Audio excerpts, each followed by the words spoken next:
In a world where evidence can make or break a case, the rules governing what is admissible in court just got a major update. Meet the Bharatiya Sakshya Adhiniyam, 2023, India's latest evidence law that promises to transform how justice is served in our country. Hello and welcome back to Law in Motion. Today, we are diving deep into the Bharatiya Sakshya Adhiniyam, 2023. This groundbreaking law has replaced the century-old Indian Evidence Act, 1872, bringing with it modern reforms to keep pace with the digital age. But what exactly has changed? How will these updates affect the way evidence is presented in Indian courts? And most importantly, what does this mean for you, whether you are a law student, a legal professional, or simply a curious citizen? Stay tuned, because in this video, we are breaking down the Bharatiya Sakshya Adhiniyam, 2023 into simple, digestible parts. We'll cover everything from digital evidence to witness testimonies, with real-life case examples to make it all crystal clear. By the end of this video, you'll have a solid understanding of the new evidence rules, the key changes, and how they impact India's legal landscape. So, if you're ready to become an expert on the Bharatiya Sakshya Adhiniyam, 2023, hit that subscribe button and let's dive in. Alright, let's get started. To truly appreciate the Bharatiya Sakshya Adhiniyam, 2023, we need to go back in time.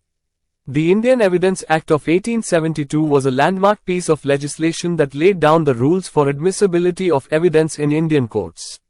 For over a century and a half, this act has been the bedrock of legal proceedings, ensuring that evidence presented in courtrooms is reliable and credible. But let's face it, the world has changed dramatically since 1872. With the rise of digital technology, the internet, and new forms of communication, our legal system was operating with a framework that was, frankly, outdated.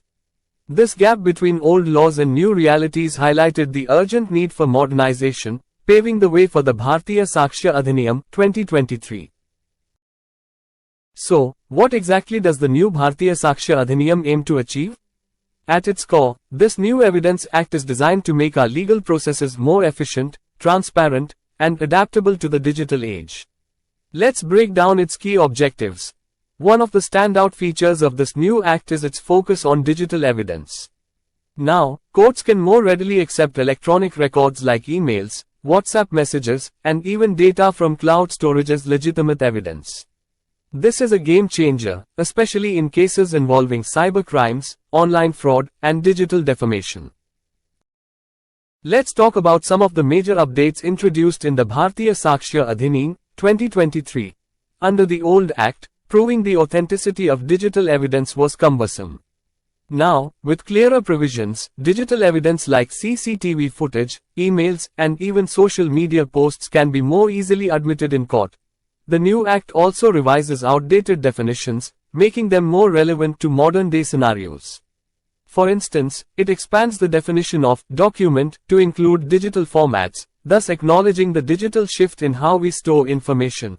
Another interesting change is the inclusion of presumptions related to electronic evidence. This means that if certain conditions are met, digital records can be presumed to be genuine, unless proven otherwise. Now, let's explore what this means for the key players in our legal ecosystem.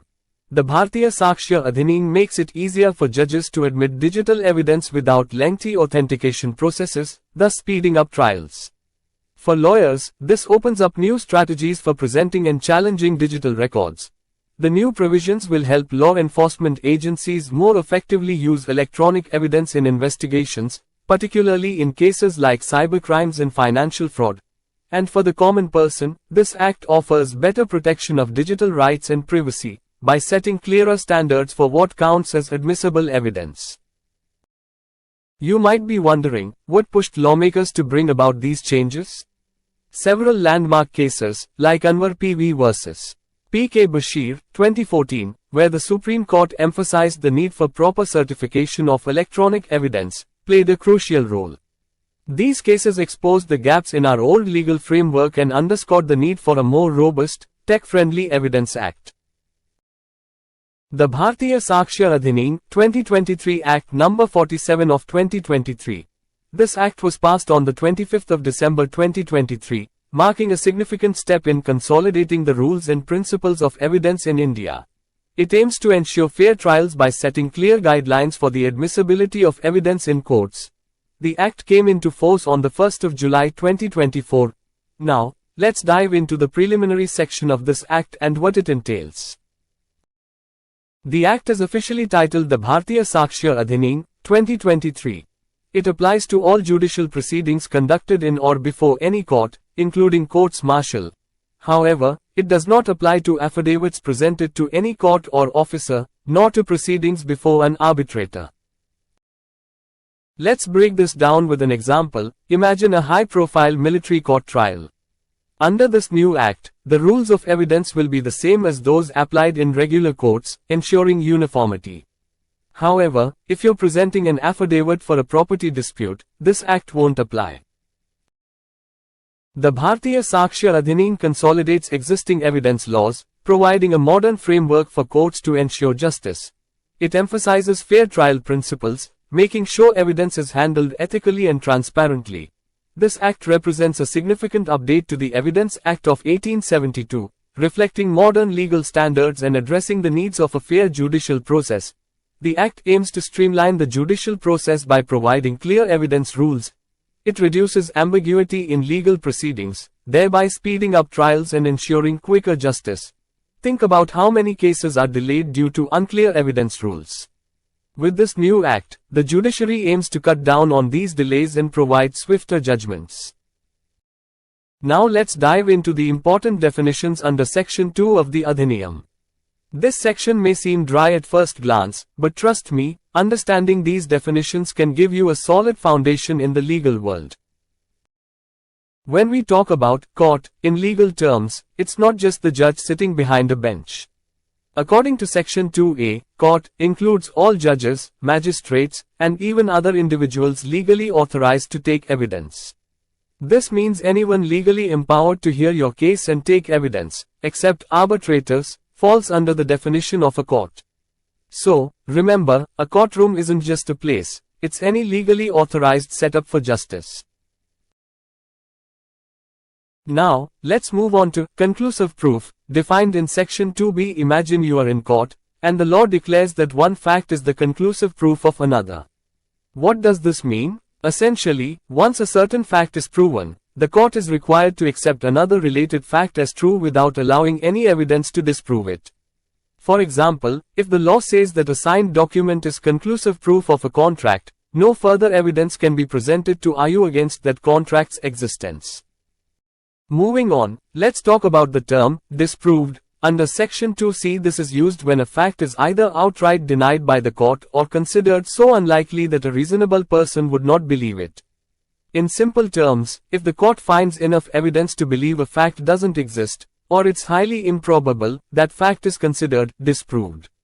Imagine you're trying to prove you were somewhere else during a crime, but the evidence suggests otherwise. Your claim could be disproved. Here's where it gets really interesting. According to Section 2D, document isn't just a piece of paper.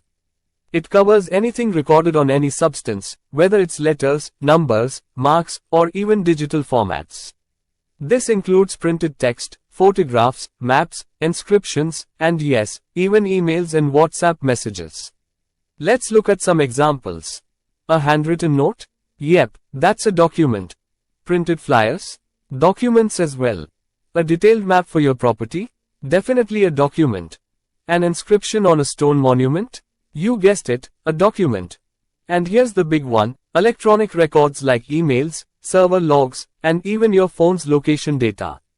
All of these are legally recognized as documents. Moving on, the term evidence, as defined under Section 2A of the Indian Evidence Act. Now, evidence is divided into two main categories: oral evidence and documentary evidence. Oral evidence includes all statements made by witnesses, whether verbally or electronically, that the court permits or requires in relation to matters of fact under inquiry. Think of a witness testifying in court about what they saw or heard, that's oral evidence. Documentary evidence encompasses all documents, including electronic and digital records, produced for the court's inspection. For example, emails, contracts, or even WhatsApp messages can be considered documentary evidence if presented in court. Next, let's decode the term fact under Section 2F. Fact can be anything perceived by the senses. If you can see, hear, touch, taste, or smell it, it's a fact. For instance, seeing a car accident or hearing someone shout can be considered facts. Mental conditions, yes, even thoughts, emotions, or intentions are treated as facts if a person is aware of them. For example, holding an opinion, acting in good faith, or even intending to deceive can be considered facts in legal terms. For example, if a person saw a building on fire, that's a fact. If a person said certain words, like a promise or a threat, that's a fact. If someone has a particular intention, say to donate a sum of money, that's also a fact. Now, let's talk about facts in issue. As defined under Section 2G, these are facts directly related to the rights, liabilities, or disabilities being asserted or denied in a lawsuit. Think of them as the critical points the court needs to decide on to resolve a case. For example, imagine a murder trial. If A is accused of killing B, the following could be facts in issue. Did A cause B's death? Did A intend to kill B? Did A act under grave provocation? Was of unsound mind at the time of the incident? These are the facts that the court will scrutinize to determine guilt or innocence. Understanding presumptions is crucial in law. The Act distinguishes between may presume and shall presume. May presume. The court can either assume a fact is true unless disproved, or it can ask for more proof. Think of it as a flexible option. Shall presume. Here, the court must assume the fact to be true unless it's disproved. There's no flexibility here. For example, if the law says the court shall presume a document is genuine, it will be treated as such unless proven otherwise. Let's clear up what it means when the court says a fact as proved, not proved, or disproved. Proved. If the court believes a fact exists based on evidence, or it's so probable that a reasonable person would act on it, it's considered proved. Not proved. When a fact neither falls into the category of being proved nor disproved, it's considered not proved. Disproved. If the court believes a fact doesn't exist or considers its existence highly improbable, it's disproved. A fact is said to be relevant to another when it is connected with the other facts according to provisions of Chapter 2 of this Adhiniyam relating to the relevancy of facts. To wrap up, the definitions under Section 2, words and expressions used here and not defined shall have the same meanings as assigned in the Information Technology Act 2021 of 2000, the Bharatiya Suraksha Sanhita 2023 and the Bharatiya Nyaya Sanhita 2023. According to Section 3 of the Indian Evidence Act, evidence can only be given about two types of facts. Facts in issue. These are the main points that are under dispute in a case. Relevant facts. Other facts that are connected to the facts in issue and are declared relevant by the Act. But here's the catch. You cannot give evidence of facts that you're legally prohibited from proving under any existing law. Let's bring this to life with an example. Imagine A is on trial for murdering B by beating him with a club. At A's trial, the facts in issue would include A's act of beating B, causing B's death, and his intention behind the act. But suppose A wants to introduce a document that wasn't presented at the first hearing. He can't just bring it up later, unless he follows the rules set by the Code of Civil Procedure. Section 4 broadens the scope of what can be considered relevant by including facts that, while not directly in issue, are part of the same transaction. Think of it like a movie scene where everything happening around the crime adds context. For example, if A is accused of murder, whatever A or the victim B said or did before, during, or immediately after the incident can be relevant. This paints a fuller picture of the event. Or imagine A is part of an armed rebellion, attacking government troops and breaking jails. Even if A wasn't present at every incident, the collective acts form part of a single transaction and are thus relevant. Facts that serve as the occasion, cause, or effect of facts in issue are relevant. These are facts that set the stage, trigger the event, or result from it. Suppose B was robbed, and the question is whether it did it. Evidence showing that B flaunted a lot of money just before the robbery could be relevant, as it might explain the motive for the crime. Under Section 6, any fact that shows motive or preparation for a fact in issue is relevant. This includes both the previous and subsequent conduct of the accused. Imagine A is accused of poisoning B. If A bought poison similar to what was found in B's body, that's relevant evidence.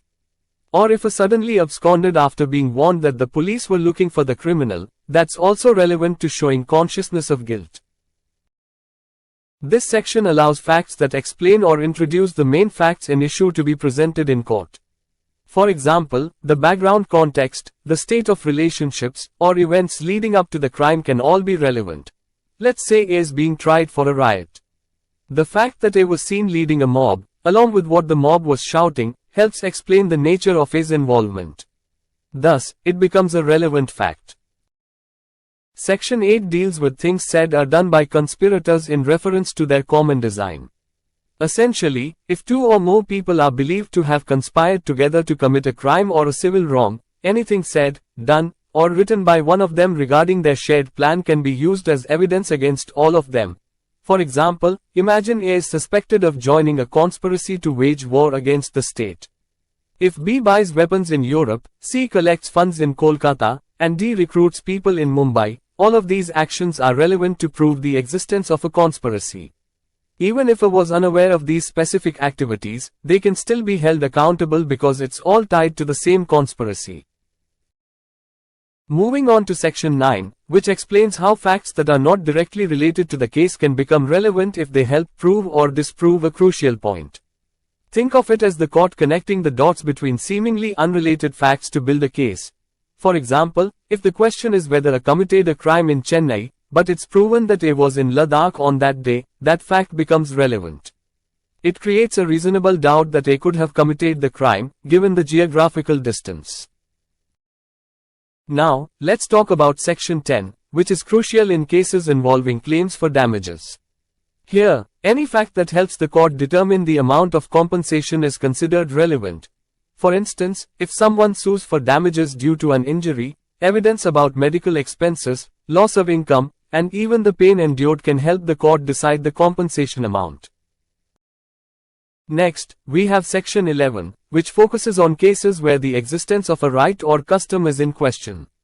This section makes any facts related to how that right or custom was exercised or disputed in the past relevant. For example, if A claims the right to fish in a certain river, old documents like a deed granting the right or instances where neighbors tried to stop him can be used as evidence. Section 12 is all about proving someone's state of mind, whether it's intention, negligence, or good faith. This is especially important in criminal cases where intent can be the difference between a conviction and an acquittal. For instance, if A is accused of knowingly passing counterfeit money, the fact that he had a stash of other fake currency notes can prove that he knew they were fake. Section 13 helps the court decide whether an act was intentional or accidental. If similar acts were done in the past, it might indicate a pattern rather than a mere coincidence. Imagine A repeatedly claims insurance after a suspicious fire in his house. This pattern can indicate that the fires were not accidental, especially if they occurred under similar circumstances. Finally, Section 14 covers facts showing a course of business. This is useful in cases where the regular way of doing things is relevant to the issue at hand. For example, if the question is whether a letter was sent, proving that it was the standard practice to send all letters placed in a particular tray can be relevant evidence. Let's start with the basics. An admission is essentially a statement, whether oral, written, or even in electronic form, that suggests an inference related to any fact in issue or a relevant fact. Think of it like this. If someone admits to something, even indirectly, that statement can be used as evidence in court. Imagine you are at a party, and someone casually mentions, "Yes, I did lend him the money." This simple statement can be an admission if it becomes a matter of dispute in a court of law. Statements made by a party involved in the case or their authorized agent can be treated as admissions. For instance, if you, as a party in a contract dispute, admit to breaching the contract, that admission can be used against you. Visualize two characters discussing a contract dispute. One admits, yes, I didn't deliver the goods on time. That's an admission. If someone with a financial or proprietary interest in a case makes a statement, it counts as an admission. But here's the catch, it must be made while their interest still exists. Imagine you're the heir to a property, and you admit, yes, my uncle always said this land belonged to Mr. X. This could be an admission in a property dispute. If a statement is made by someone whose position or liability needs to be established in a case, it's an admission. A is responsible for collecting rent on behalf of B. B sues A, claiming A didn't collect rent from C. If C admits, yes, I owed rent to B, this statement is an admission against A, especially if A denies it. If you, during a dispute, refer someone as a source of information, their statement can be considered an admission. Imagine a case where A sold a horse to B, and B questioned its soundness. A says, ask C, he knows all about it. If C confirms, yes, the horse was in good health, this can be used as evidence. Admissions can be used as evidence against the person who made them or their representative, but not for them, except in specific circumstances. For example, let's say A claims a deed is genuine, while B claims it's forged. A can use B's earlier statement affirming the deed's genuineness, but A cannot use his own statement to prove it. Oral admissions about the contents of a document are generally irrelevant unless secondary evidence is permissible or the document's authenticity is questioned. Moving on to Section 21, which deals with admissions in civil cases. Now, generally, admissions can be powerful evidence. However, in civil cases, not all admissions are relevant. If an admission is made on the condition that it won't be used as evidence, or if it's made under circumstances suggesting that both parties agreed it wouldn't be used, then it's not relevant in court. Imagine a scenario where two business partners, during a heated argument, admit certain liabilities but agree to keep it off the record. Such admissions can't be used later as evidence in a legal dispute between them. Next, let's talk about confessions under Section 22. In criminal proceedings, if a confession is made due to inducement, threat, coercion, or a promise of advantage, it's generally not considered valid. The law recognizes that such confessions may not be genuine and are likely to be made out of fear or hope of gain. However, there's a catch. If the court believes that the influence has worn off by the time the confession was made, then it might still be considered relevant. And even if a confession was made under secrecy, deception, or while the accused was intoxicated, it doesn't automatically make it inadmissible. Section 23 is a big one. It states that a confession made to a police officer cannot be used against an accused person.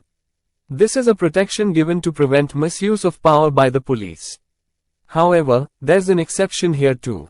If a confession leads to the discovery of a new fact, like the location of a hidden weapon, that part of the confession can be used as evidence.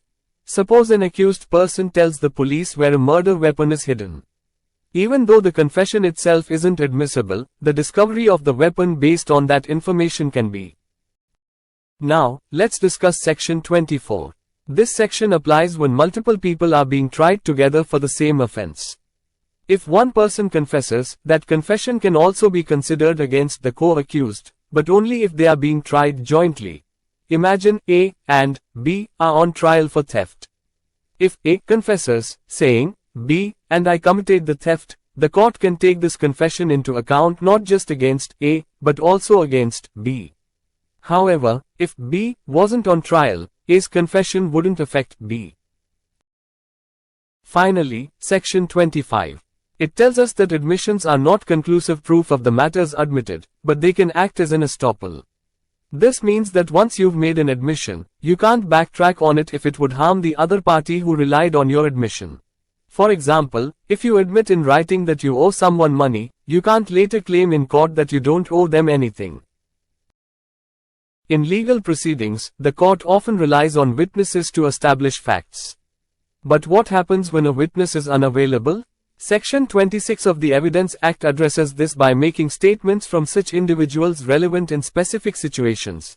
So, why is this important? These statements can play a crucial role in cases where the person's absence could otherwise make proving key facts difficult.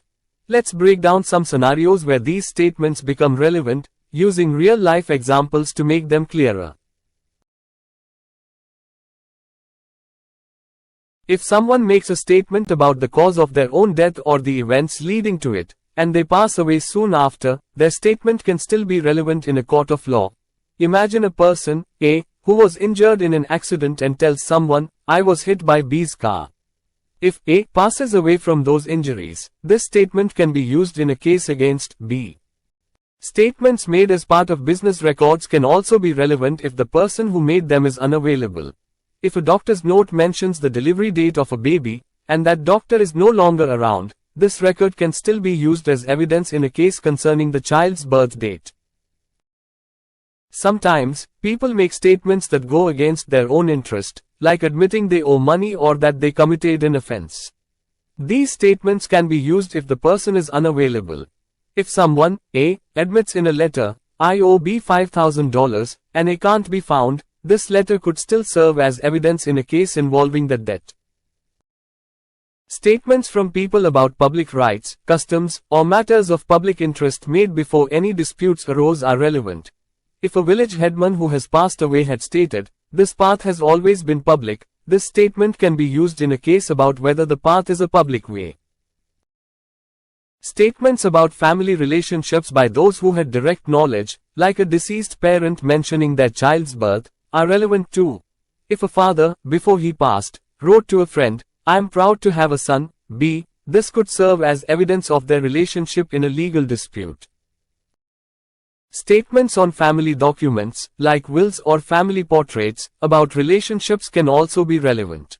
If an old family pedigree includes a note saying, "This is the lineage of X's family," it could serve as proof of family ties in court. Sometimes, when multiple people make a statement expressing a common feeling, it can be relevant too. If a crowd comments on a caricature, calling it offensive, this can be used in a defamation case to prove the impact of the caricature. Section 27 covers the relevancy of certain evidence in subsequent proceedings. Evidence given by a witness in a judicial proceeding, or before any legally authorized person, can be considered relevant in a future case or a later stage of the same case if certain conditions are met. But what are those conditions? This can happen if the witness is dead, can't be found, is incapable of testifying, or is deliberately kept away by the opposing party. Or if getting their presence would cause unreasonable delay or expense. The original case must have involved the same parties or their representatives. The adverse party in the first proceeding must have had the right and opportunity to cross-examine the witness. And importantly, the questions in issue must have been substantially the same in both proceedings.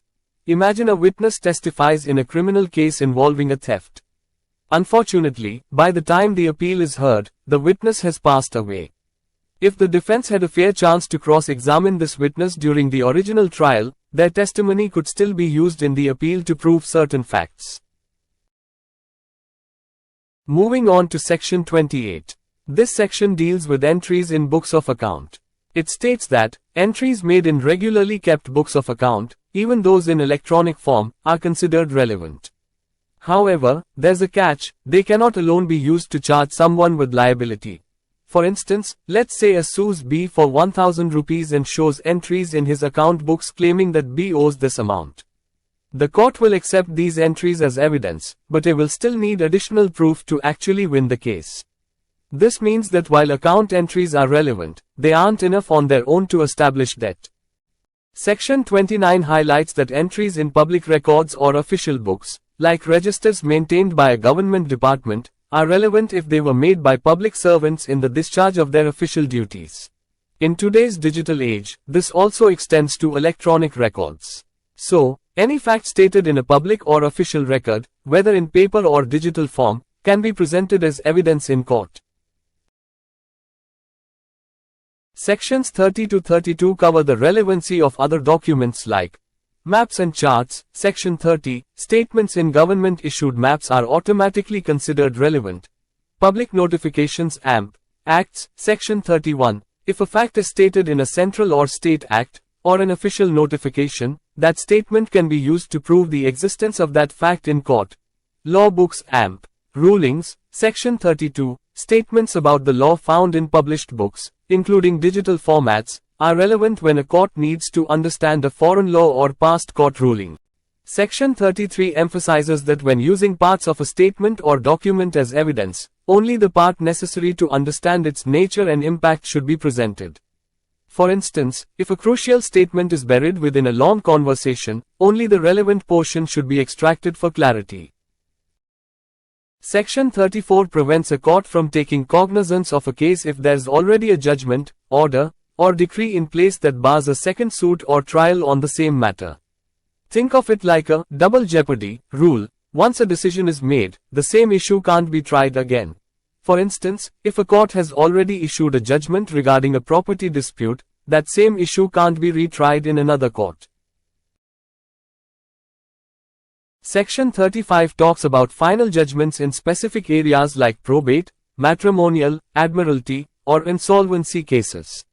If a competent court declares someone's legal character or rights in these areas, that judgment is conclusive proof. If a court declares someone as the legal heir in a probate case, that declaration is final and cannot be challenged in a new trial.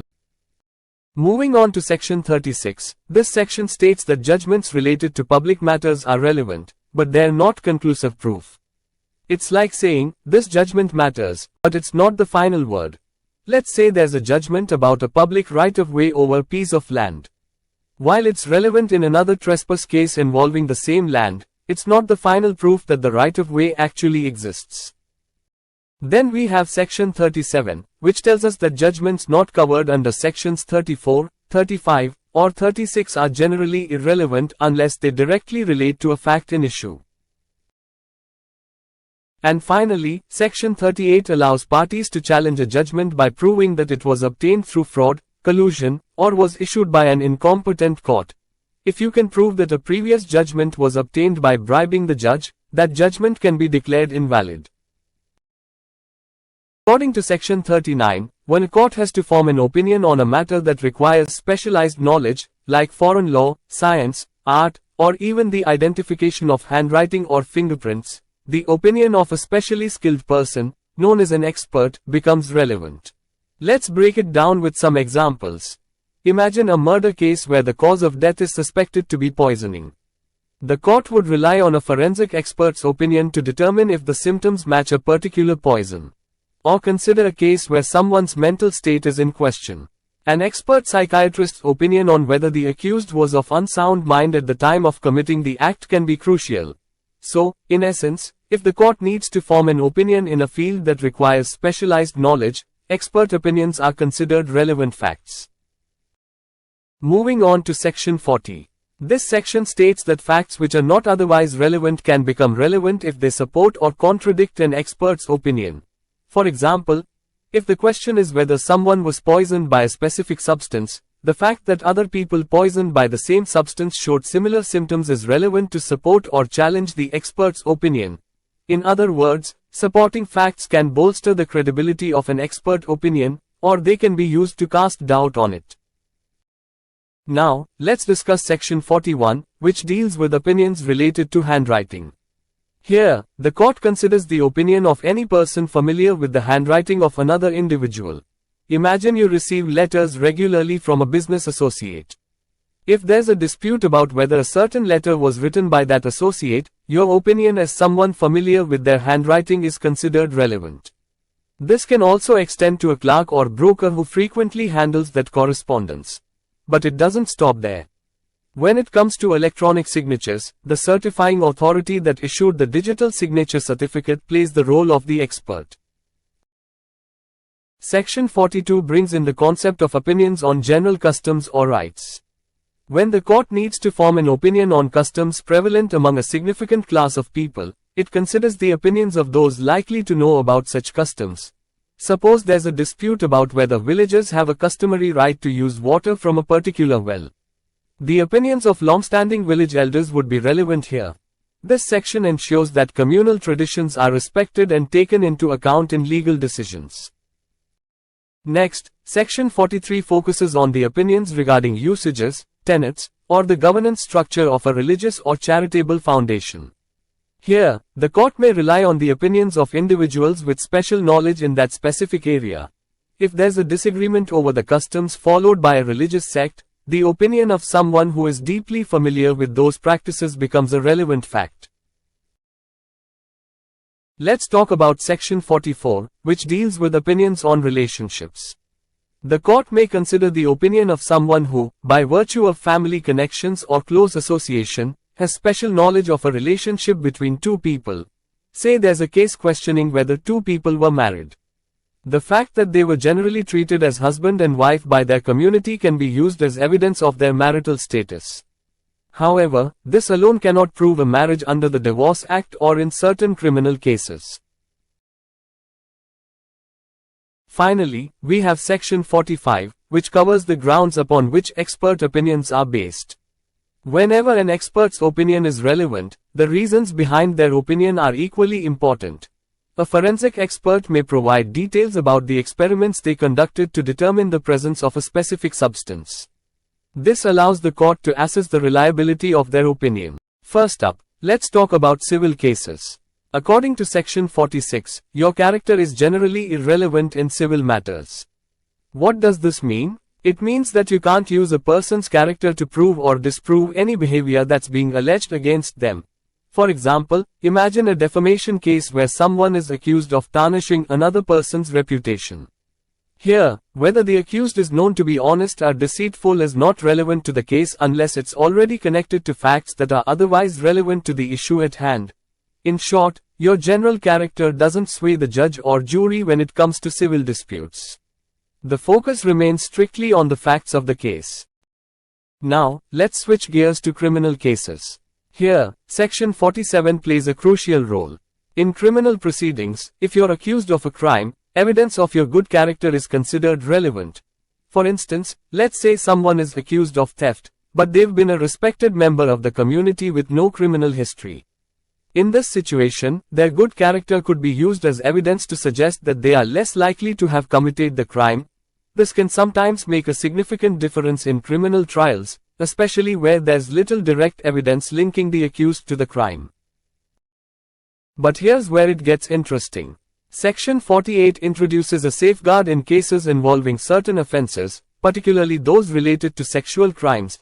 In prosecutions under sections like 64 to 78 of the Bharatiya Sanhita, where the issue of consent is being questioned, evidence about the victim's character or their previous sexual experiences is completely irrelevant. This is a crucial protection, ensuring that the victim's past cannot be used to undermine the credibility of their consent. It reinforces the idea that a person's past should not be used to justify an assault or question their integrity in these sensitive cases. Now, what about bad character? According to Section 49, in criminal cases, evidence of a person's bad character is generally irrelevant, unless they themselves bring up evidence of their good character. For example, if a defendant claims to be a person of good moral standing, then the prosecution can introduce evidence to the contrary, showing that the accused may have a history of misconduct. However, there are exceptions. If someone's bad character is a direct fact and issue, like in habitual offender cases, then it becomes relevant. And as per the explanations, a previous conviction can also be considered as evidence of bad character. Finally, let's talk about Section 50, which deals with civil cases once again, but with a twist. Here, the character of a person can affect the amount of damages they receive. Imagine a case where someone is claiming compensation for defamation. If it's proven that the plaintiff already had a poor reputation, the damages awarded might be significantly lower. This is because their existing character and reputation could lessen the impact of the defamatory statement. It's a subtle but important distinction, showing how character can influence the financial outcomes of civil disputes. First up, Section 51, fact judicially noticeable need not be proved. This means that if a fact is something the court can take judicial notice of, you don't have to bring in any evidence to prove it. But what does judicial notice mean? Judicial notice is when the court recognizes a fact as being so notorious or well established that it's just taken for granted. For example, no one needs to prove that Delhi is the capital of India, the court already knows this. Now, let's dig deeper into Section 52, which lists specific facts the court shall take judicial notice of. In simpler terms, the court is legally bound to accept these facts without requiring evidence. Let's break down a few key points from this list. According to Section 52, the court shall take judicial notice of laws in force in India. The court knows all the laws in force in India, including those with extraterritorial application. So, you don't need to prove the existence of any statute, international treaties and agreements. If India has signed an international treaty, the court will recognize it without you having to submit proof. Public holidays and national symbols. You don't have to prove the existence of public holidays, the national flag, or the geographical divisions of India. Appointments of public officials. The court acknowledges the names and titles of public officials notified in the official gazette, so there's no need to bring in their appointment letters. Moving on to Section 53, facts admitted need not be proved. This is a straightforward yet powerful rule. If both parties in a case agree on certain facts, either verbally in court or in writing before the hearing, those facts don't need to be proved. Imagine two lawyers in a contract dispute. If they both agree that a certain contract was signed on a specific date, they don't need to bring in witnesses to prove that fact. But here's a catch, the court still has the discretion to ask for proof if it feels the need to verify those admissions. So, what exactly is oral evidence? According to Section 54 of the Indian Evidence Act, oral evidence refers to any statement made by a witness in court that is used to prove a fact. It's important to note that oral evidence can prove all facts, except the contents of documents. If you are trying to prove what's written in a document, you need the document itself, not just someone's word about it. Now, let's move on to Section 55, which tells us an important rule: oral evidence must always be direct. This means, if you're going to testify in court, you can't rely on hearsay or something you assume. Your testimony has to be based on what you directly saw, heard, or perceived. Here's how it works. If it's something you saw, your testimony must be based on your own observation. For example, if you witnessed a car accident, you have to say, "I saw the car hit the pedestrian."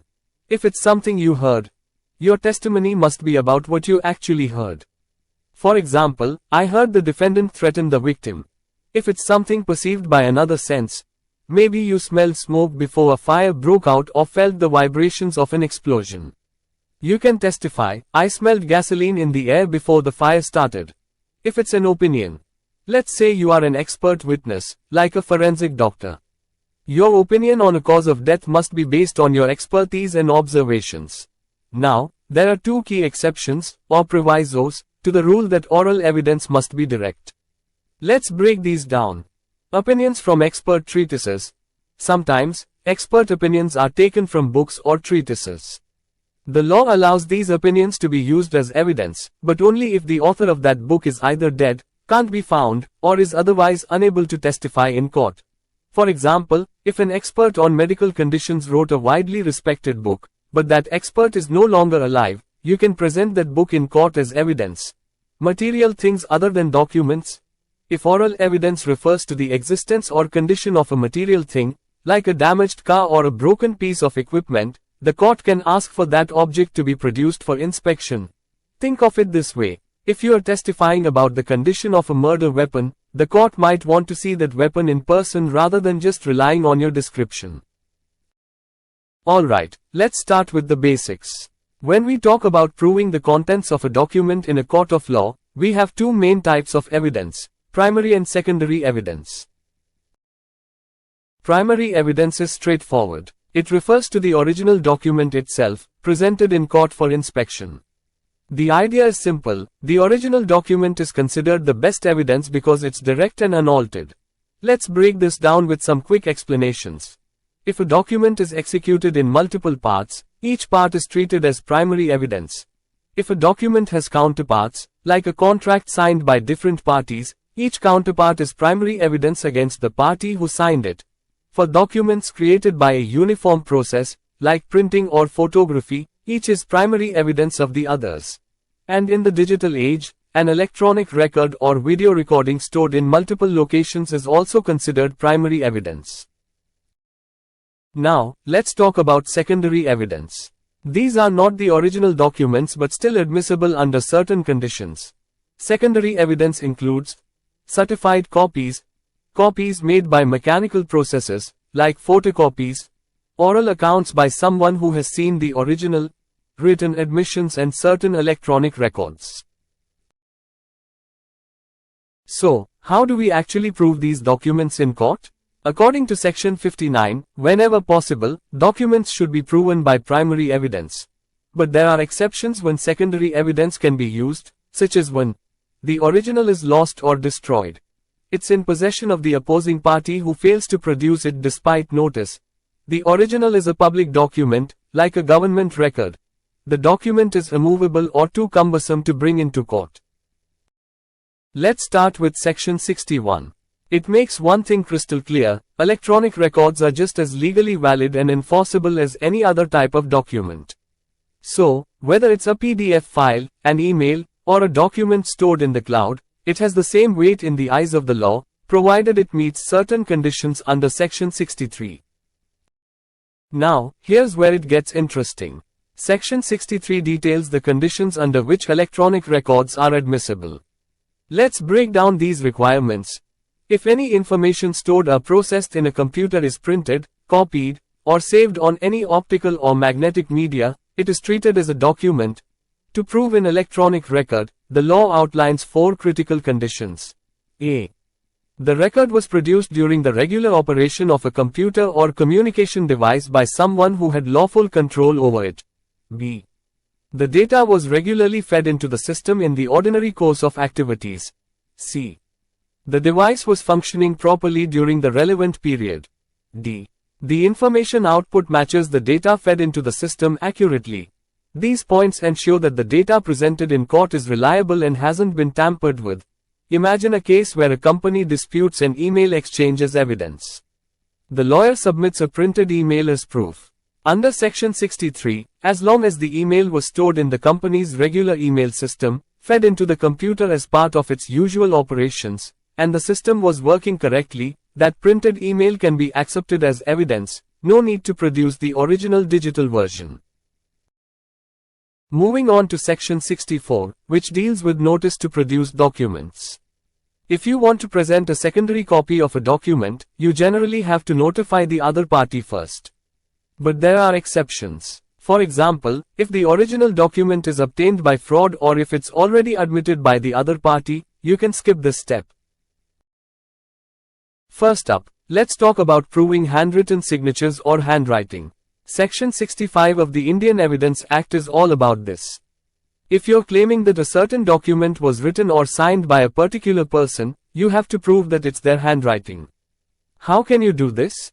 Well, you can call someone who is familiar with their handwriting to testify, like a colleague or a close relative.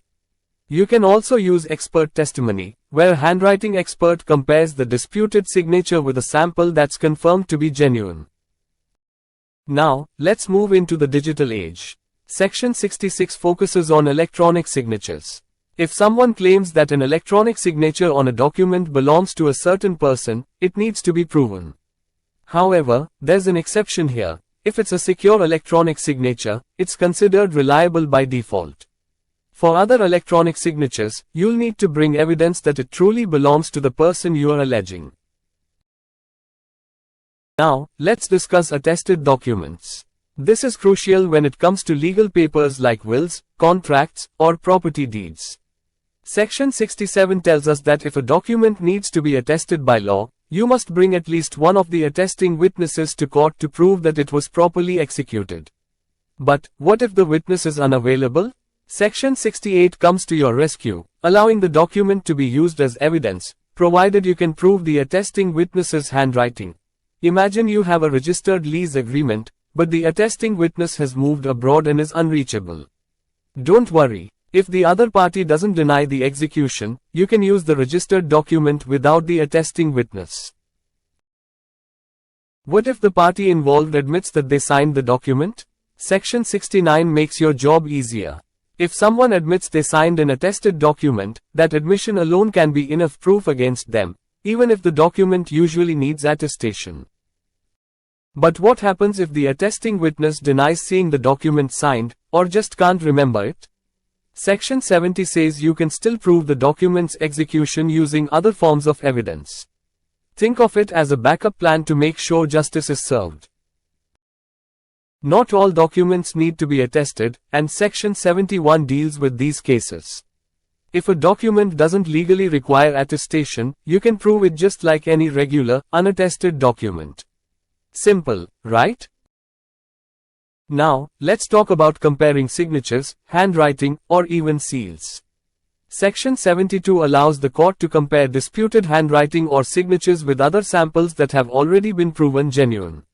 The court can even ask someone to write something in front of them to compare it with the disputed handwriting. This also applies to finger impressions, making it a very versatile tool in legal proceedings. Finally, we come to digital signatures. Section 73 helps us verify if a digital signature truly belongs to someone.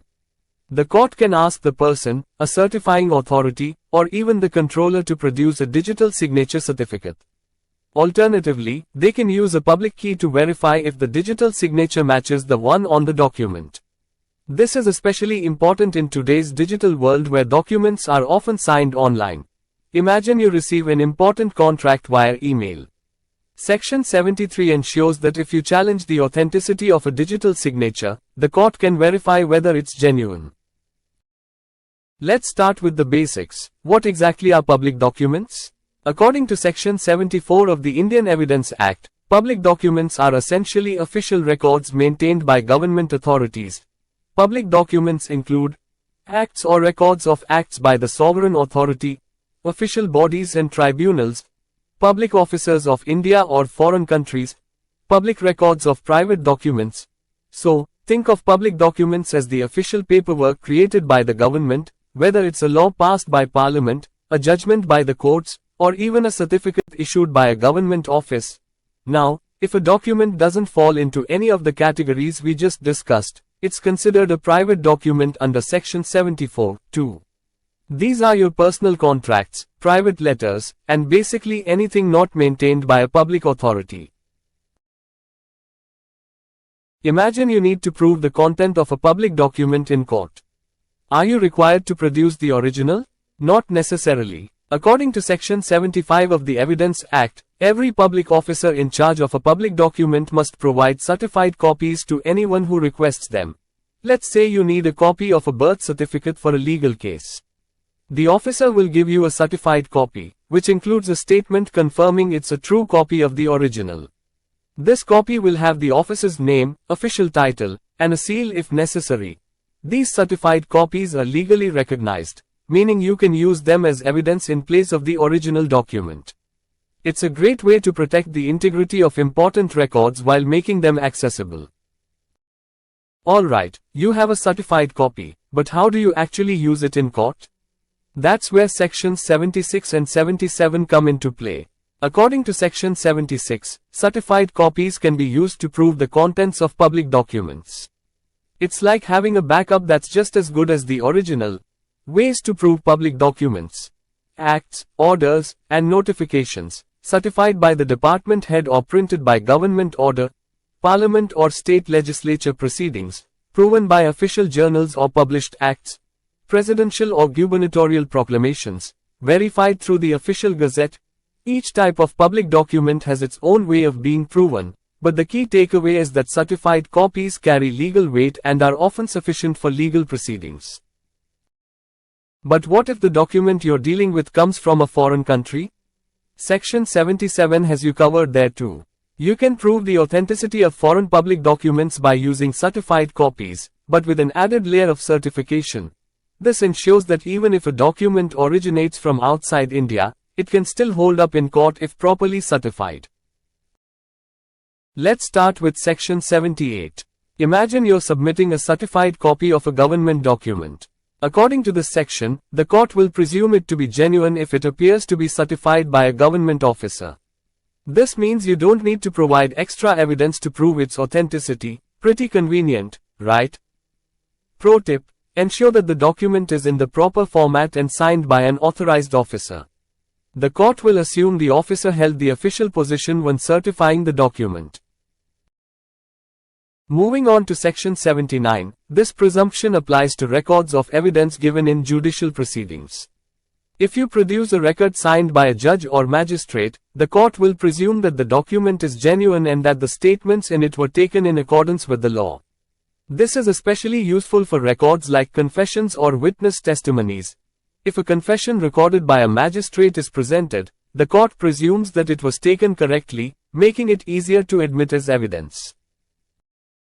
Ever heard of the saying, if it's in the newspaper, it must be true? Well, Section 80 takes this quite literally. The court presumes that official gazettes, newspapers, and other public documents are genuine, provided they are in the required form and from proper custody. Imagine you need to prove a public announcement was made. Presenting the official gazette can be enough proof without further verification. The court will presume that electronic or digital records that appear to be official gazettes or records maintained by law are genuine, provided they are kept in the proper format and custody. Imagine you need to prove the authenticity of a government notification available only in digital format. As long as it's in the official format and stored properly, the court will automatically consider it genuine. If the digital record is found in the place where it's legally required to be and maintained by the authorized person, it's presumed genuine unless proven otherwise. Maps or plans made by government authorities are presumed accurate. However, maps created for a specific case need to be proven accurate. Suppose there's a land dispute, and you produce a government survey map as evidence. The court will accept it as accurate unless the other party can prove it's wrong. Books published under government authority that compile laws or court decisions are presumed genuine. This means that legal textbooks compiling Supreme Court decisions can be relied upon in court without needing to prove their authenticity. The court presumes a power of attorney document authenticated by a notary public, judge, or magistrate to be genuine. If you're presenting a power of attorney document in a property deal, this legal presumption saves you from additional verification. Courts will presume that electronic agreements with digital signatures are valid. Secure electronic records are presumed unaltered unless proven otherwise. Secure digital signatures are assumed to be genuine and intentional. If someone tries to dispute an contract, the burden is on them to prove that the secure digital signature is not authentic. If a digital signature certificate lists certain information, the court presumes it to be correct unless proven otherwise. This is especially useful in online transactions where digital signatures are commonly used. Courts may presume that certified copies of foreign judicial records are accurate if they are certified in the commonly accepted manner. This can be crucial in cases involving cross-border litigation or international contracts. Courts may presume the authenticity of books and maps produced for public information if they are presented in court. Think of historical charts or published geographical maps used in property disputes. Courts may assume that an email or electronic message received corresponds with what was sent, but they won't automatically presume who sent it. To establish the sender's identity, additional evidence may be required. Courts shall assume that every document, called for and not produced after notice to produce, was attested, stamped and executed. Documents over 30 years old are presumed genuine if they come from proper custody. This presumption is particularly helpful when dealing with ancient property deeds or wills. Electronic records over 5 years old are presumed genuine if they come from proper custody. Let's start with Section 94. This section states that when the terms of a contract, grant, or any property disposition are written down in a document, only the document itself, or secondary evidence if allowed, can be used to prove its terms. In simple words, if a contract is written, you can't bring in oral statements to change what's on paper. Think of it like this. If you sign a contract with someone to buy a car for $500,000 and the agreement is written down, you can't later argue in court that the deal was actually for $400,000 based on a verbal discussion. The document speaks for itself. but, like most legal rules, there are exceptions. Section 94 has two key exceptions. If a public officer is required to be appointed in writing, and someone is already acting in that role, the written appointment doesn't need to be proved.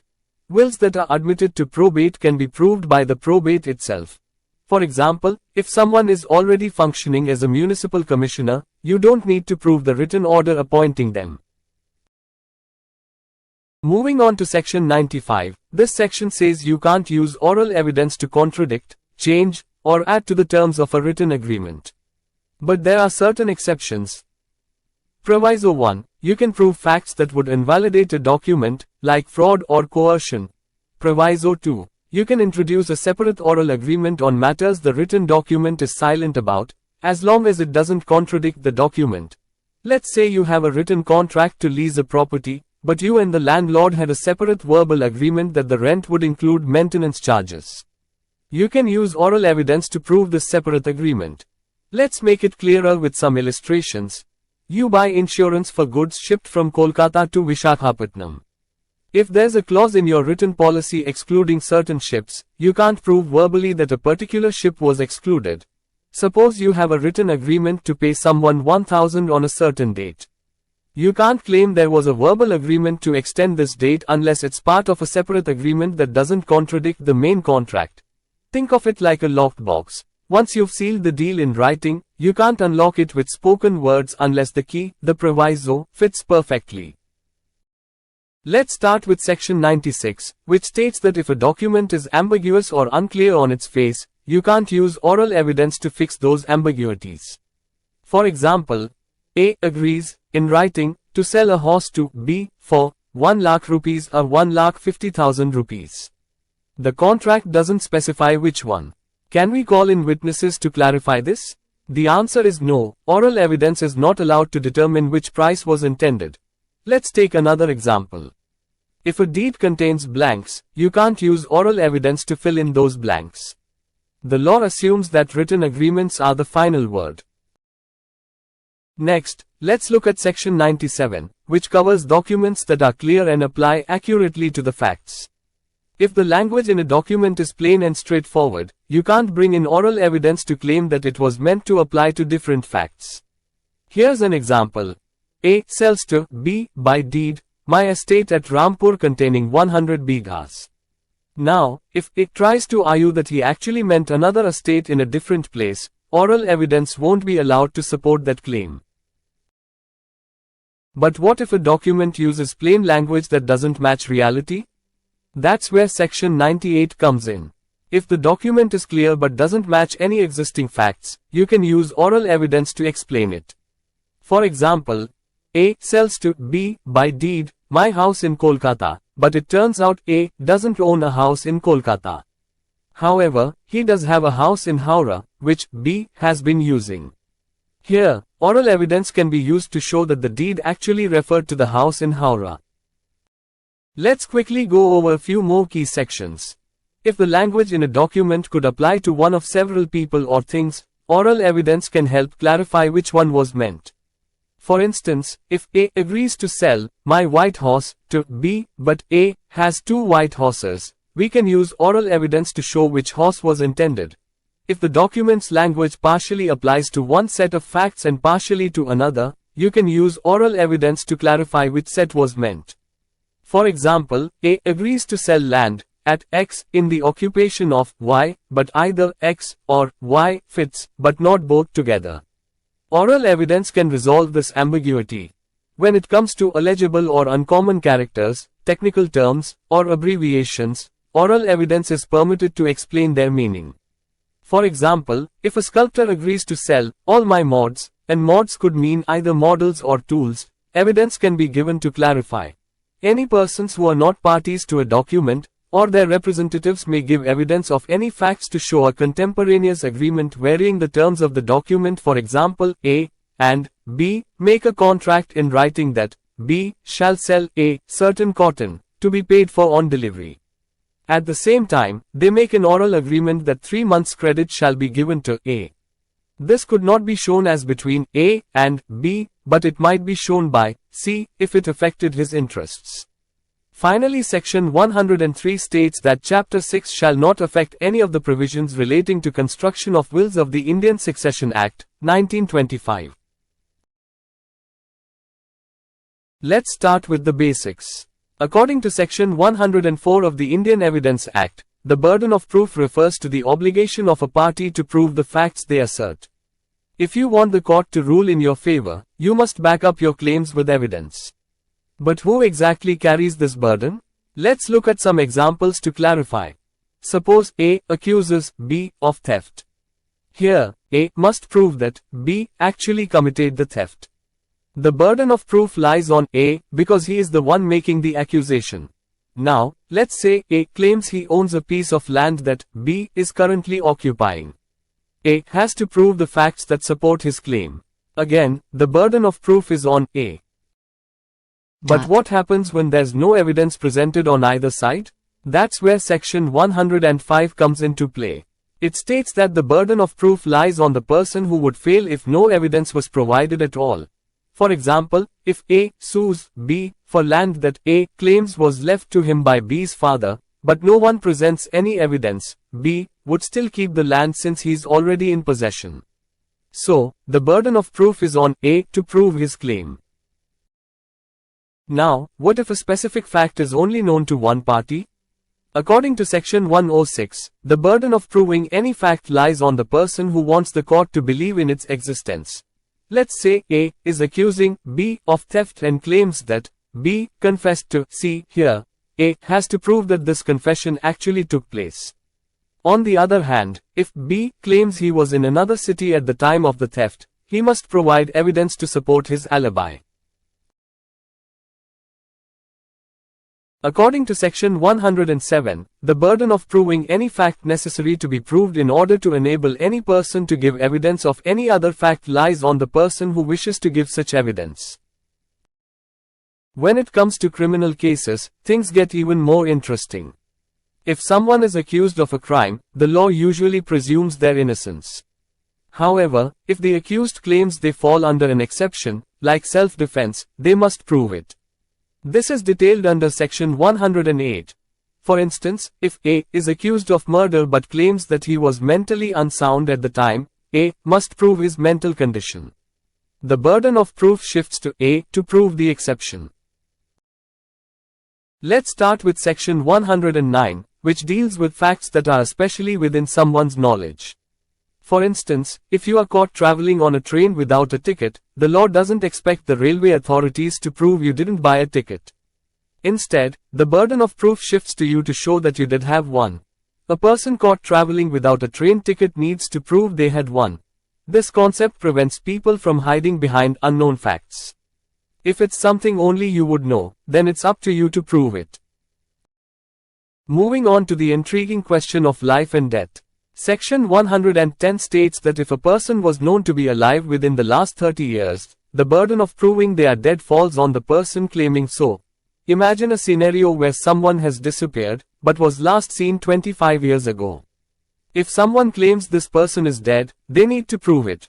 On the flip side, under Section 111, if a person hasn't been heard of for at least 7 years by those who would naturally hear from them, the law presumes they are dead. But if someone insists they're alive, they must prove it. Let's talk about proving relationships under Section 112. Say two people have been acting like business partners, or a landlord and tenant, or even as a principal and agent.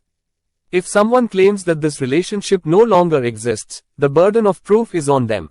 This is crucial in cases involving disputes over agency or tenancy relationships, where assumptions are made based on past conduct. What about ownership? According to Section 113, if someone is in possession of a property, it's generally presumed they are the owner. But, if anyone challenges this and claims they are not the owner, the burden is on them to prove it. For instance, if a person is holding a car, it's presumed they own it unless someone else can prove otherwise. Lastly, let's cover Section 114, which deals with good faith in transactions. Imagine there's a relationship of trust, like between a lawyer and their client. If there's a dispute over the fairness of a transaction, the person in the position of trust, say the lawyer, must prove that they acted in good faith. For example, if a client sold property to their lawyer, the lawyer must prove that the transaction was fair and in good faith. Let's start with section 115, which deals with presumptions in areas declared as disturbed zones. If someone is found in a disturbed area where firearms or explosives are used, and if they're accused of offenses like rioting or unlawful assembly, the law presumes they're guilty, unless they can prove otherwise. Imagine there's a curfew in a riot-affected area. If you're caught with a group using firearms against police forces, the law assumes you're guilty of rioting. But, you can still prove your innocence by showing evidence that you were merely a bystander. Now, what if a child is born during a valid marriage? Is there any question about their legitimacy? According to section 116, if a child is born during a marriage or within 280 days after its end, assuming the mother remains unmarried, that child is presumed legitimate. However, this presumption can be challenged if it's proven that the married couple had no access to each other during the time of conception. Let's move on to a sensitive but crucial area, abetment of suicide by a married woman. If a woman commits suicide within 7 years of marriage and there's proof of cruelty by her husband or in-laws, the court presumes abetment. The definition of cruelty here aligns with section 86 of the BNS, 2023. This section aims to protect women from domestic abuse, ensuring justice for those pushed to the brink. Dowry deaths are a harsh reality in our society, and the law takes a strict stance against it. When a woman dies due to harassment over dowry, the court presumes the accused is responsible, especially if cruelty was inflicted shortly before her death. For instance, if a woman faces harassment over dowry demands and dies under suspicious circumstances, the burden of proof shifts to the husband to prove his innocence. Next, let's look at the general presumptions that courts can make under section 119. A person found with stolen goods soon after theft is presumed to be the thief unless proven otherwise. If a document is withheld without a valid reason, the court may assume its content as unfavorable to the person withholding it. These legal presumptions are based on common human behavior, making it easier for courts to reach a conclusion. What happens when the question of consent arises in a rape case? In cases of rape under section 64(2) of the BNS, 2023, if the victim testifies that she did not consent, the court presumes lack of consent. This provision is crucial in safeguarding the dignity and rights of survivors, placing the onus on the accused to prove otherwise. Let's start with the basics. A estoppel is like a legal stop sign. It prevents a person from going back on their words or actions if it would unfairly harm someone else who relied on those words or actions. It's all about fairness in the eyes of the law. According to section 121 of the Indian Evidence Act, if you intentionally lead someone to believe something is true, and they act on that belief, you can't turn around and deny the truth later. Let's break it down with a real-life scenario. Imagine this. A tells B that he owns a piece of land. B, believing A, buys that land and pays for it. Later, it turns out A didn't actually own the land when he made the sale, but eventually, he does get ownership. Can A now deny that he had no title at the time of the sale? The answer is no. According to section 121, A is stopped from denying it because he led B to believe that he had the title, and B acted on it. This principle ensures that people can't mislead others to their detriment and then change their stance for personal gain. Next, let's talk about section 122, which deals with the estoppel of tenant and licensee. This is particularly important for landlords and tenants. Here's what it means. If you are a tenant, you can't deny that your landlord had a legal title to the property at the start of your tenancy. Similarly, if you're using someone else's property with their permission, you can't later deny that they had the right to give you that permission. This stops tenants and licensees from challenging the ownership of the property after they've already accepted it. Now, moving on to section 123, which is about estoppel of acceptors, bailees, and licensees. This one's especially relevant for business transactions and contracts. According to this section, if you've accepted a bill of exchange, you cannot deny that the drawer had the authority to draw or endorse that bill. Similarly, if you're holding someone else's goods as a bailee, you can't deny that they had the right to give you those goods in the first place. However, there are a few exceptions. For instance, an acceptor can argue that the bill was forged, and a bailee can claim that a third party had a superior right to the goods. But those are rare cases. Let's start with the basics. According to Section 124, the general rule is that all persons are competent to testify in court. This means almost anyone can be called as a witness. But wait, there's a catch. The court can exclude someone from testifying if they are unable to understand questions due to tender age, extreme old age, illness, or even a mental condition. For example, let's say an elderly person with severe dementia is called to testify. If their condition prevents them from giving rational answers, the court may rule them out as a witness. However, just because someone has a mental condition doesn't mean they're automatically disqualified. They can testify if they are able to understand the questions and respond logically. What happens if a witness can't speak? Section 125 covers this situation. A witness who's unable to speak can still give evidence, but they must do so through other means like writing or sign language. For example, a mute person could use sign language to testify, and their testimony would be considered valid oral evidence. And here's something interesting. If the witness uses sign language, the court must take the help of an interpreter or special educator, and the entire process should be videographed. This ensures that their evidence is accurately captured and can be reviewed later. Let's talk about Section 126. This section deals with the competency of husbands and wives as witnesses. In civil cases, both spouses can testify for or against each other. In criminal cases, however, while a spouse can testify, they cannot be compelled to do so unless they voluntarily choose to. But here's the twist. If one spouse is prosecuted for a crime against the other, like domestic violence, the court can compel them to testify. Let's start with Section 127. It provides immunity to judges and magistrates from being forced to answer questions regarding their own conduct or anything that came to their knowledge while performing their judicial duties. But there's a catch. This immunity only applies unless there's a special order from a higher court. Here's an example to illustrate this. Imagine a situation where A is on trial and claims that a deposition was improperly taken by B, a magistrate.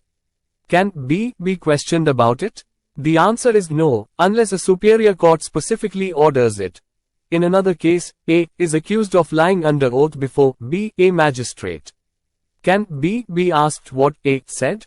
Again, the answer is no, unless a higher court allows it. But here's where it gets interesting. If A is accused of attempting to murder a police officer while on trial before B, who is a sessions judge, then B can be examined about what happened in his courtroom.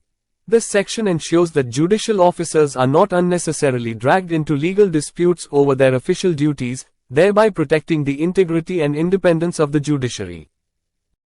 Moving on to Section 128, which deals with communications during marriage. This section protects the privacy of married couples by prohibiting one spouse from being forced to disclose any private communications made during the marriage. However, there are exceptions. If both spouses consent, such communication can be disclosed.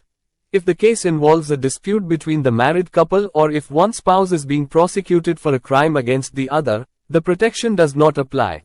Imagine Mr. and Mrs. Sharma are embroiled in a bitter divorce. Mr. Sharma claims that Mrs. Sharma confessed to hiding assets during a private conversation. Under this section, he cannot be compelled to reveal that conversation unless Mrs. Sharma consents or if it's relevant to the divorce proceedings. This law safeguards the sanctity of marital privacy, reinforcing trust between spouses while allowing exceptions for justice in certain cases. Next up, Section 129 deals with the confidentiality of state affairs. It states that no one can give evidence about unpublished official records related to state affairs without permission from the head of the concerned department. Why is this important? This provision is designed to protect sensitive information that could affect national security or diplomatic relations. For example, if there's a case involving national security, a government official cannot disclose classified information unless authorized by their department head. This section ensures that sensitive government information is not leaked in legal proceedings, thereby protecting national interests. Section 130 provides protection for public officers, allowing them to withhold disclosure of confidential communications made to them in their official capacity if revealing it would harm public interests. Imagine a police officer receives confidential information about an ongoing investigation. If asked to disclose this in court, the officer can refuse, citing public interest, unless it's crucial to the case. This section balances transparency in legal proceedings with the need to protect sensitive official communications. Finally, we have Section 131, which protects magistrates, police officers, and revenue officers from being compelled to reveal the sources of their information about criminal activities or offenses against public revenue. For example, if a magistrate receives a tip-off about tax evasion, they cannot be forced to reveal the source of that information in court. This protection encourages informants to come forward without fear of exposure. This provision promotes effective law enforcement by protecting the confidentiality of informants. Let's shift gears to professional communications under Section 132. Ever wondered if your lawyer can disclose your secrets? The law says no. Any communication between you and your lawyer is protected. For instance, if you tell your lawyer you've committed a forgery, they cannot disclose this in court. However, if you plan a future crime, that's a different story. Such communication won't be protected. Imagine a client tells their lawyer they're planning to use a forged document to win a property dispute. This kind of communication is not protected, and the lawyer may have to disclose it if asked in court. According to Section 133, if a party in a suit provides evidence voluntarily, it doesn't mean they have consented to disclose privileged communications as described in Section 132. However, if a party calls their advocate as a witness and questions them on privileged matters, they are deemed to have consented to the disclosure of those specific communications. According to Section 134, confidential communications between a person and their legal advisor are protected. These communications cannot be compelled to be disclosed in court, except if the person voluntarily becomes a witness. Even then, only those communications necessary to explain their testimony can be disclosed, not others. According to Section 135, a witness who is not a party to the case cannot be forced to produce title deeds or documents related to property they hold as an owner, pledgee, or mortgagee. They are also protected from producing any documents that might incriminate them, unless they have previously agreed in writing to do so. According to Section 136, a person shall not be compelled to produce documents in his possession or electronic records under his control which he would be entitled to refuse to produce. One of the most intriguing parts of Chapter 9 is Section 137.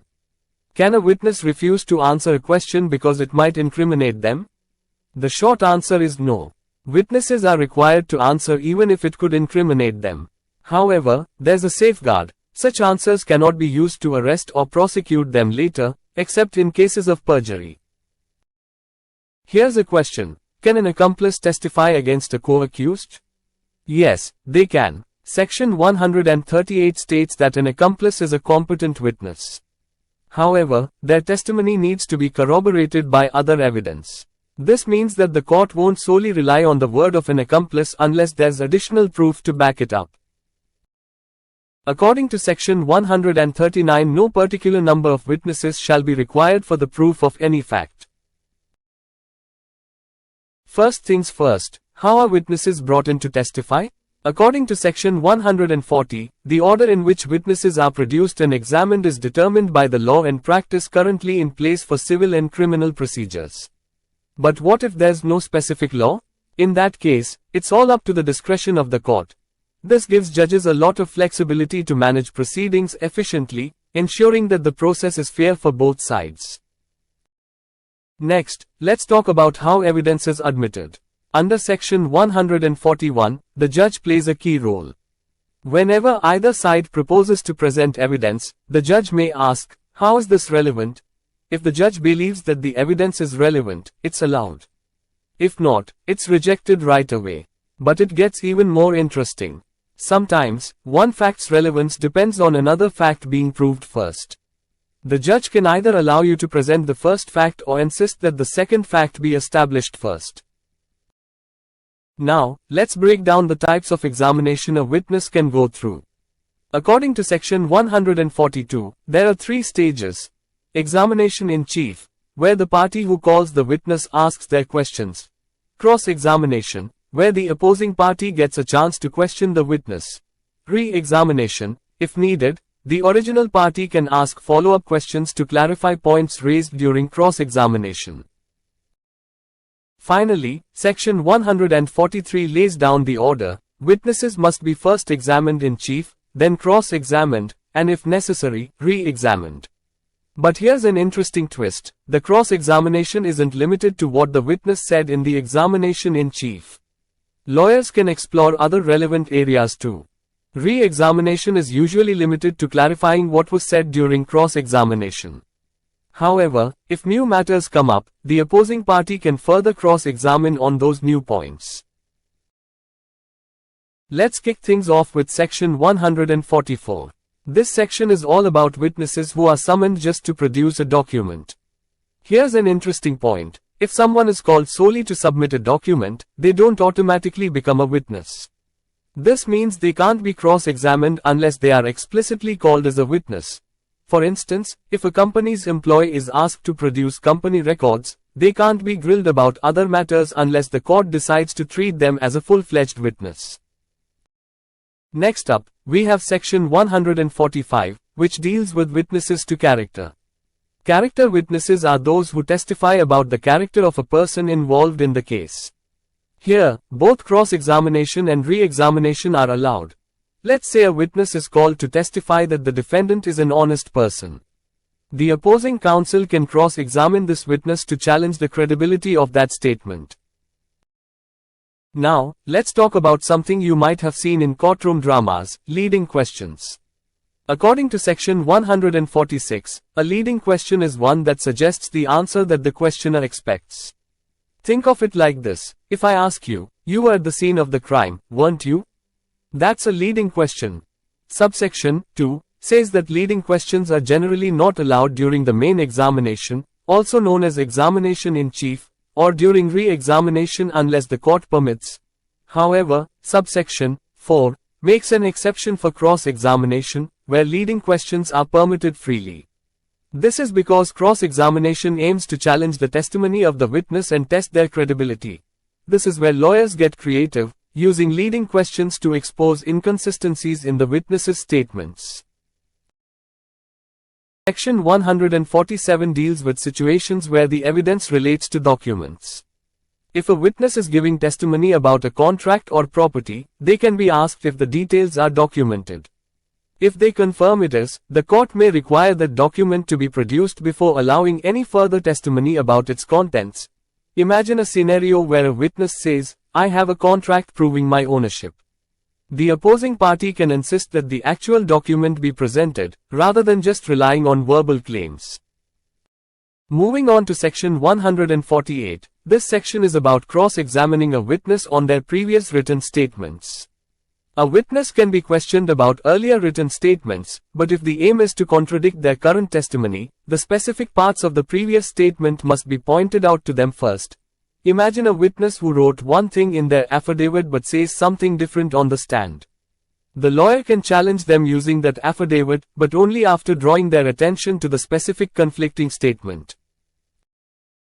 And finally, we have section 149, which outlines the types of questions that can be asked during cross-examination. This section is crucial because it allows lawyers to ask questions to test the witness's truthfulness, discover their background, or even challenge their credibility by exploring their character. However, there are exceptions, especially when dealing with sensitive cases.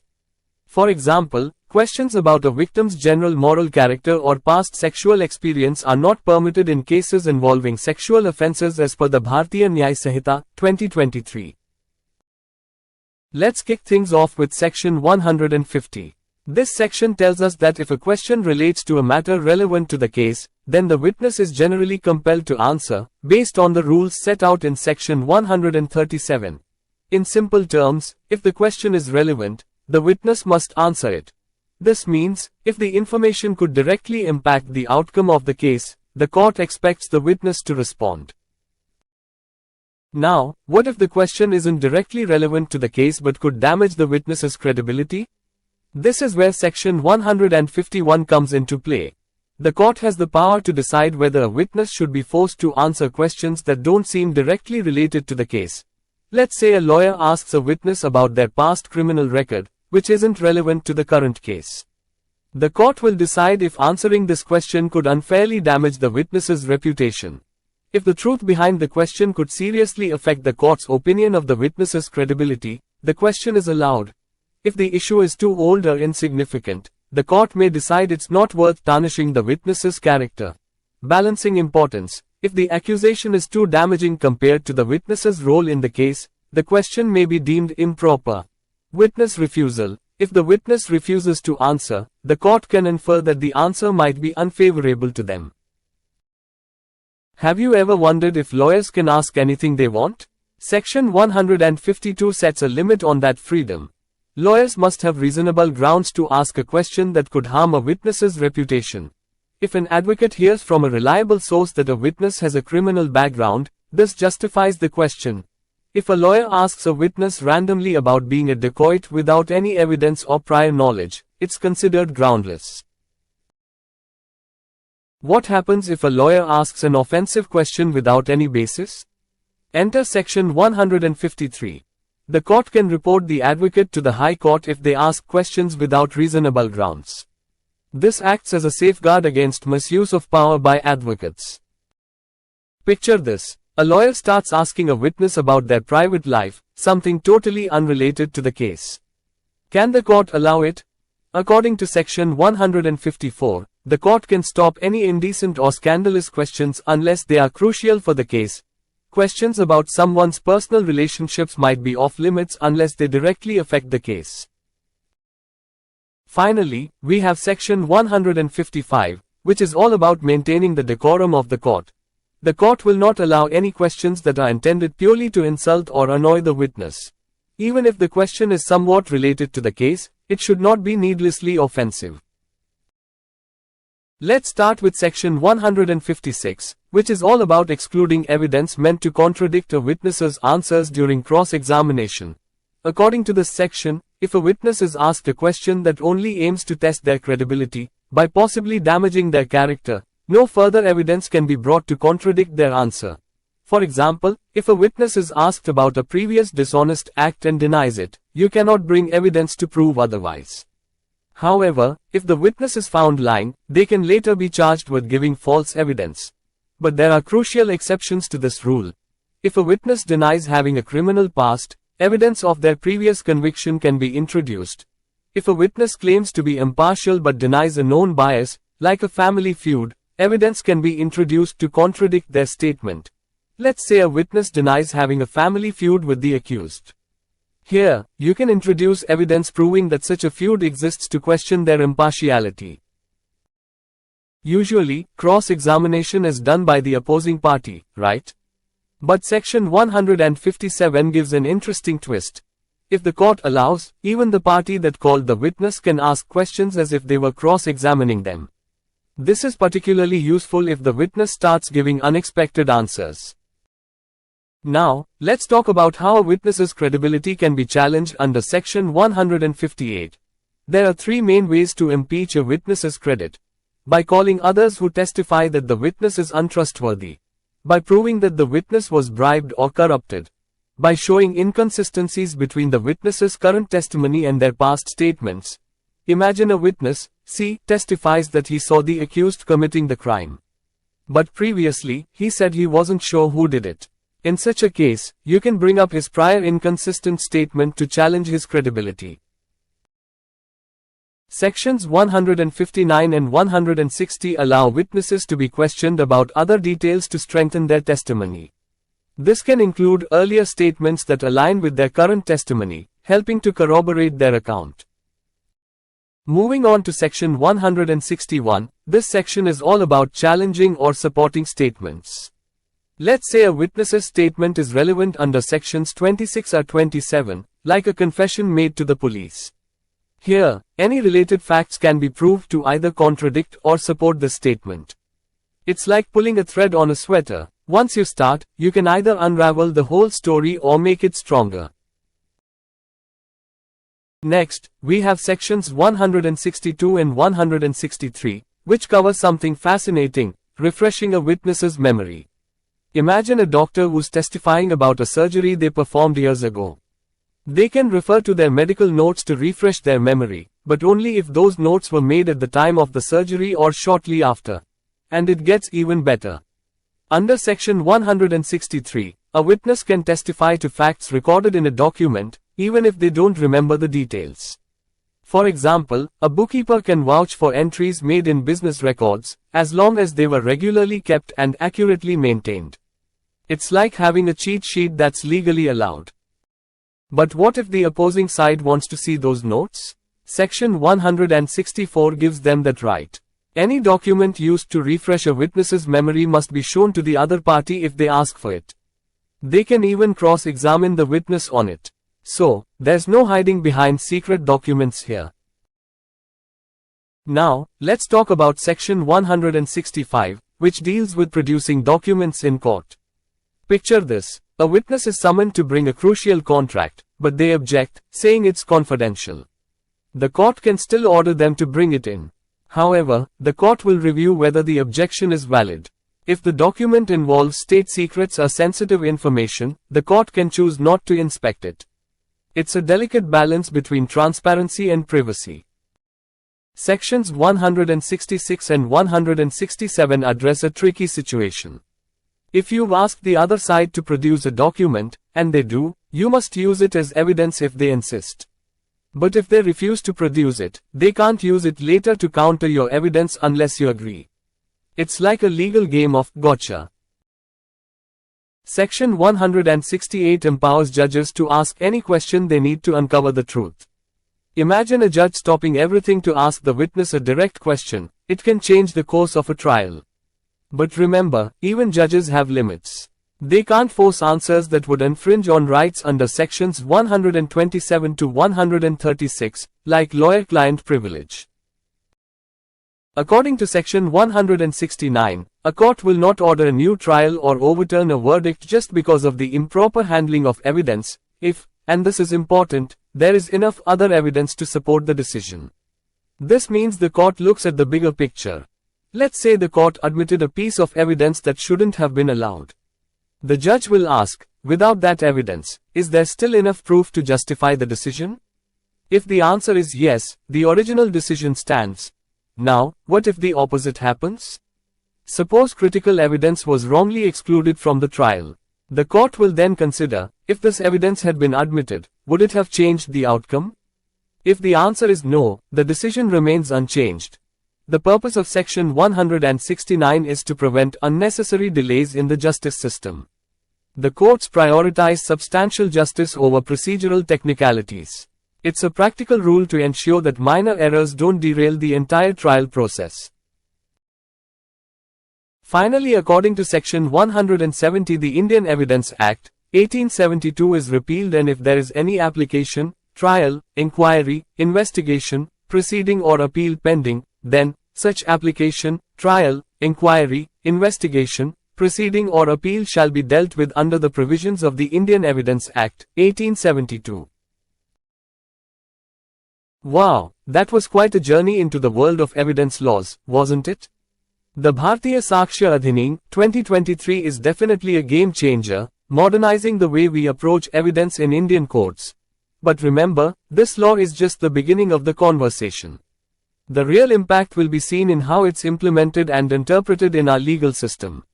So, keep an eye on those upcoming landmark cases that will put this new law to the test. If you found this breakdown helpful, make sure to smash that like button and hit subscribe if you haven't already. Your support keeps this channel going and helps us bring you the latest updates on legal reforms. Have thoughts or questions about the new Evidence Act? Drop them in the comments below, and let's get a discussion going. And don't forget, if you're interested in more legal deep dives, check out our other videos on landmark judgments, constitutional insights, and much more. Thanks for watching Law in Motion, where we bring law to life. Until next time, stay informed, stay empowered, and keep the law in motion.